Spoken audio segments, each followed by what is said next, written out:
Is astrology a guide to aid us in mastering the universe? This is the Cosmic Community Podcast with Galactic Ambassador Stacey Dredd. Hey everyone, thanks for being tuned in to KPOV 88.9 FM, your high desert community radio in Bend, Oregon. I hope you're having a good day. This is Stacey Dredd, Galactic Ambassador in the Cosmic Community. That's our astrology program here Tuesdays 4:30 to 5 p.m., where we discuss the week's planetary and lunar influences, how the energies may be felt in our lives, and how we may be able to work within the cycles of the universe to create a more benevolent life for all.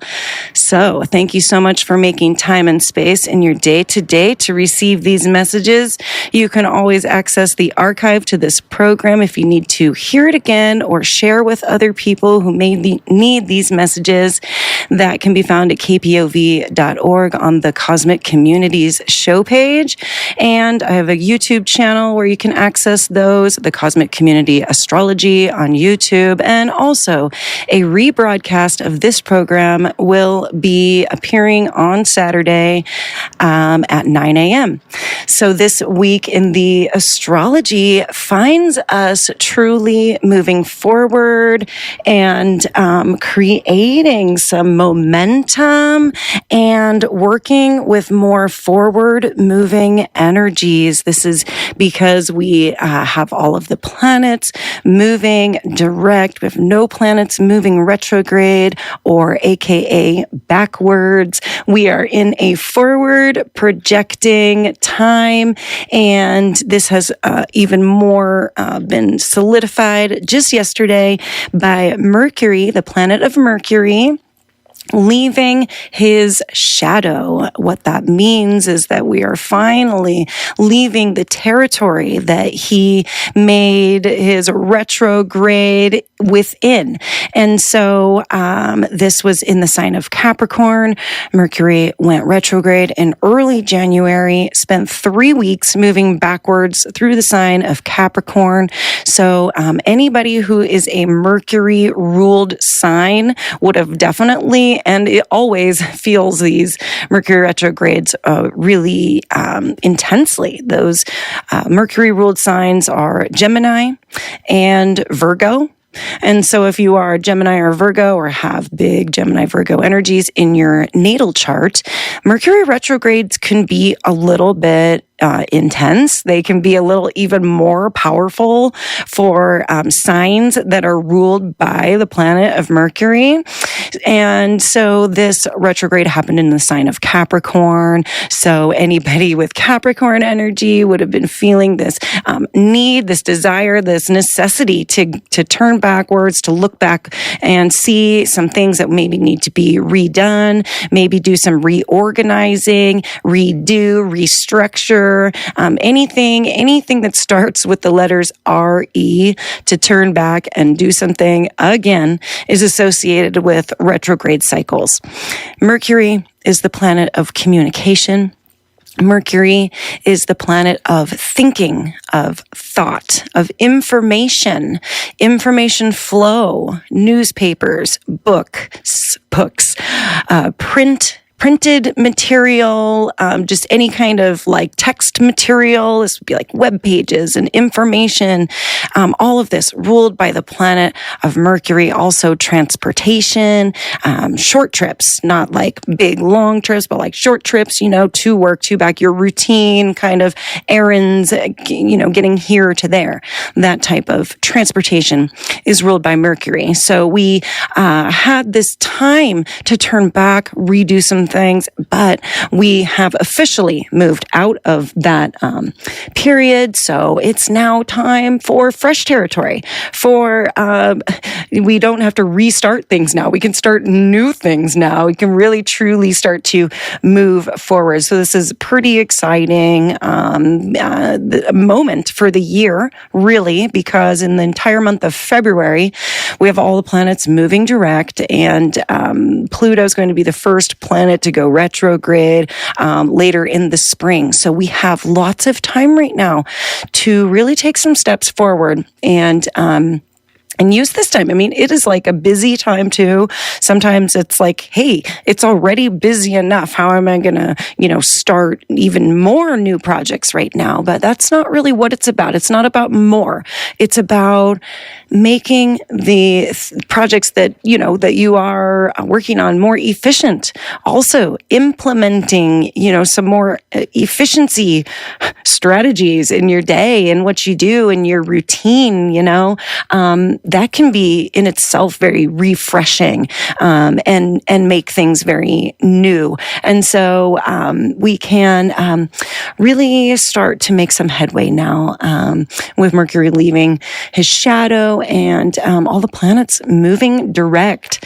Yeah. Even that intro song, started off with the Nirvana tune, The Man Who Ruled the World. I ended up playing the live version of that on the acoustic MTV, the MTV acoustic set, that Nirvana did in the 90s. And, I loved it because it showed that even in that moment, Kurt Cobain was cool and needed to go back and restart. And he honored that and stopped and said, I'm just having a problem. It's not coming together. Just need to restart it. Restarted it. It was a little awkward. The band members didn't know exactly what or why or, what was wrong with it, but they accepted the fact that he needed to start again, and they went for it again, and then played the whole song, obviously, amazingly. I mean, that whole show was amazing. And so, sometimes even in like stressful moments, like in the middle of a big giant performance, it might be necessary to actually stop the show and take a fresh start.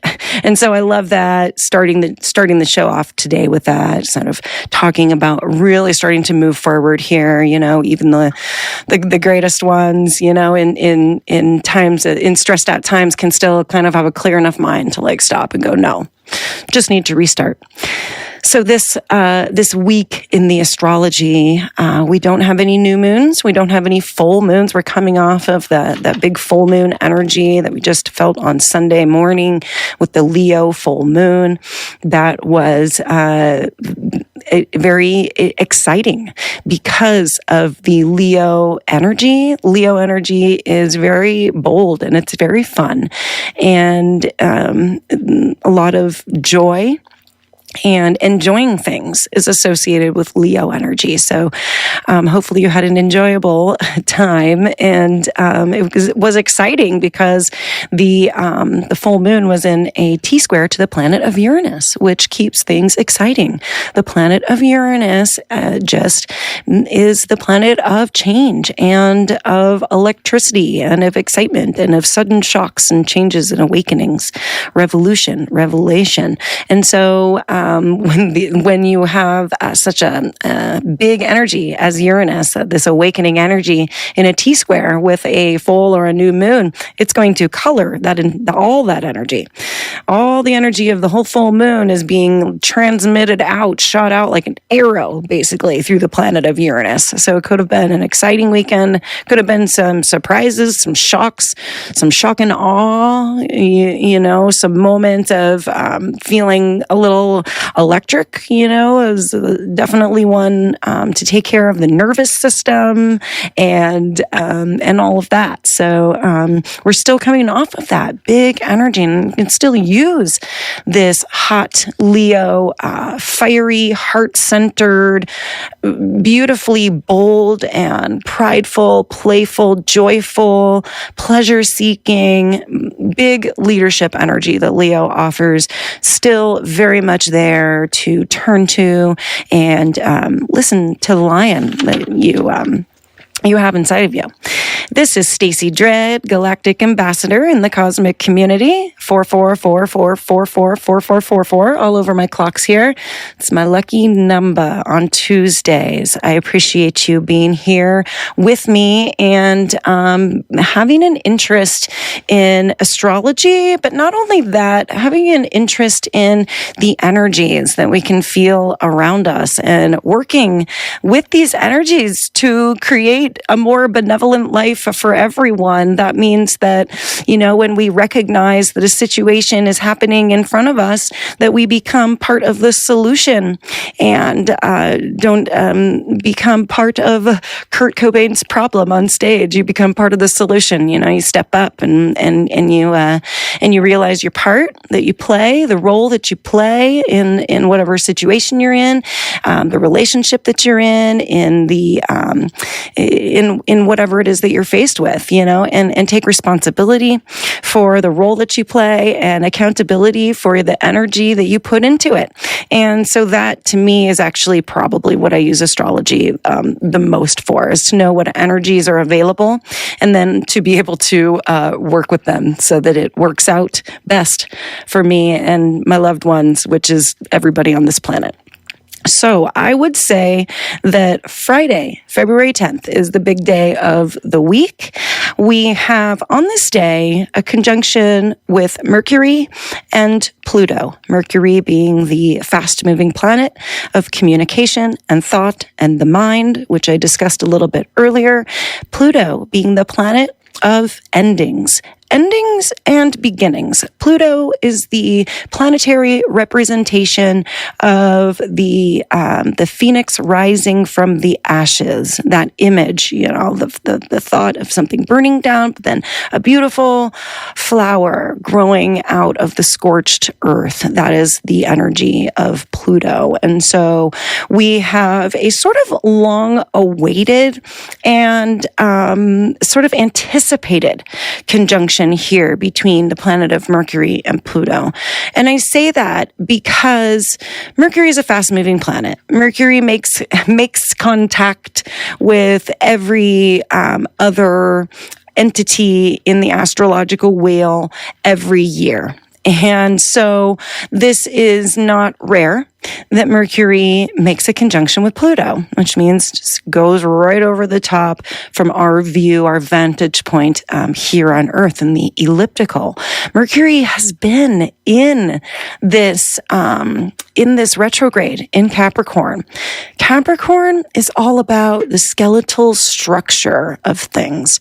Capricorn is about the structural foundations in our lives, in actual buildings. I was just talking to Kurt out there, our board president, and he mentioned an architect.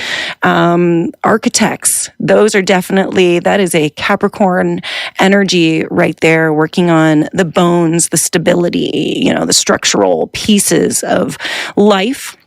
And Capricorn also is an ambitious energy. Capricorn offers ambition and a go-getter attitude that is totally unparalleled in the rest of the chart. Capricorns are, because of this, they take their lives and themselves and people around them seriously, very seriously. These are very serious people. When they speak, they mean what they say.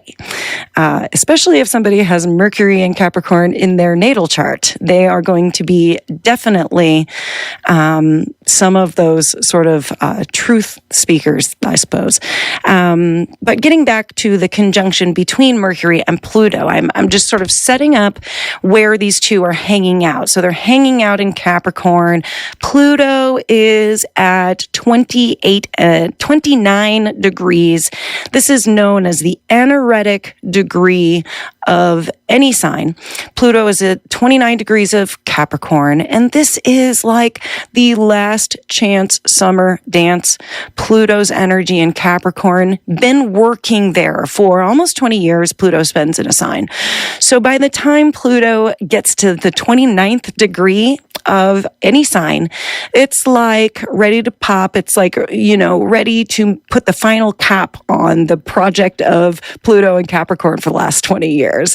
So we're talking about like some pretty big structural components that we have worked up to for the last 20 years while Pluto was in Capricorn. We're talking about, if you are, look back on your own life. If you take the last 20 years, 20 years, Pluto spends in a sign, have the last 20 years of your life been about, restructuring, not that we don't do those kinds of things on a small scale, really, every day. But, these big structural components have been going on for a long time in society and on a personal level. And so Mercury is going to be making the very last conjunction in the sign of Capricorn between the two of these planets. And so it's like one final communication. It's like one final, very serious, very heartfelt, very secure, grounded, opportunity to have this last meeting between these two energies. So I feel like it's definitely sort of the end of the cycles of Capricorn, of Mercury and Pluto meeting in Capricorn. Now they are going to be meeting in Aquarius when Pluto is in Aquarius the next time Mercury comes around. So why am I making such a big deal of this? Well, I don't know. It might be a big deal for some. It might not be for others. But we're talking about some pretty big endings and beginnings, but we're talking about the endings really first. The beginnings, they come after the endings. So we have to get through the sad part of the endings first before the new beginnings really start to take hold and come. These are, the opportunities to really close out some contractual deals. Mercury represents contracts, signing contracts. And we might be seeing, the end of the, certain contracts that we have, maybe even with ourselves, contracts with our own soul, but, official contracts too, coming to an end, coming to a close, like time to be done with that contract. It no longer applies. There are different circumstances now. And so we are going to have to then, come up with the new contract.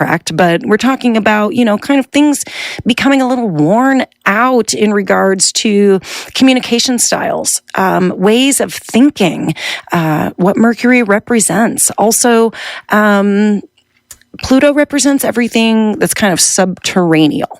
Mercury and Pluto have an interesting relationship in that they are actually sort of they're a pair that can't be unpaired, really. Mercury is known as the messenger of the gods, and Mercury was literally the god that would fly down into the underworld to Hades and,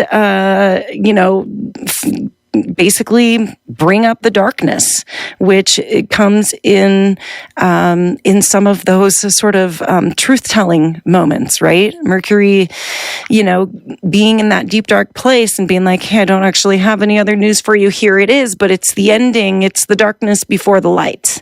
Because Pluto always offers the light at the end of the tunnel. It's dark in the ending, it's dark 6 feet under, but Pluto always brings fresh air in afterwards. Subterranean things could be up for grabs. We could be getting communications just on a societal level about news about oil. Oil is a subterranean thing. It comes from under the ground, so it's ruled by Pluto. We could be getting news about oil, about resources that are underground, also metals, other things that are minerals that are mining, very much ruled by the planet of Pluto. So could definitely see some of these things coming into the news, some things dug up. Don't be surprised if some things are dug up out of the depths this weekend, but it's happening because these moments, they need to come up so that we can bring these things into the light, and have some time with them and come to our peace with them. Pluto also represents control and everything having to do with power issues and control issues, controlling relationships or maybe coming to some kind of understanding with control and relationships, but power issues, power struggles, controlling, controlling attitudes and ideals, could be coming through sort of as a lower expression of this. People really wanting to grab on and control and not really face that, those dark places. They're a little scary. So sometimes we grab on to like our defense mechanisms and other things. And so don't be afraid. The darkness always offers light also. So, interesting. Talk about Pluto. I really love the planet of Pluto. I know it's a weird thing to say. And, the planetoid of Pluto, to me is a powerful force. It's the force that sometimes we don't always want to reckon with. We don't always want to take over. But I do believe that there is definitely, if we can, be in harmony with all of the universe, that there can be some understanding to everything and something to learn in every situation. Okay, well, I guess that was the report for the week. We do have another little moment on Saturday, a big healing moment. We have Mars coming into the third and final sextile with Chiron. Mars made a long retrograde and is coming back in for a beautiful healing moment. So if Friday ends up being a little bit intense and a little dark, then I think there is a really big healing moment with Mars sextiling Chiron, the wounded healer, for the third and final time as Mars comes out of the retrograde, really, really pushing us forward in our healing, really giving us opportunities to see more opportunities. So have a wonderful day. Have a wonderful week. I will talk to you next week in the cosmic community, and I hope that you have a good one. Okay, peace. Thank you for listening to the Cosmic Community Podcast. More can be found at kpov.org/thecosmiccommunity.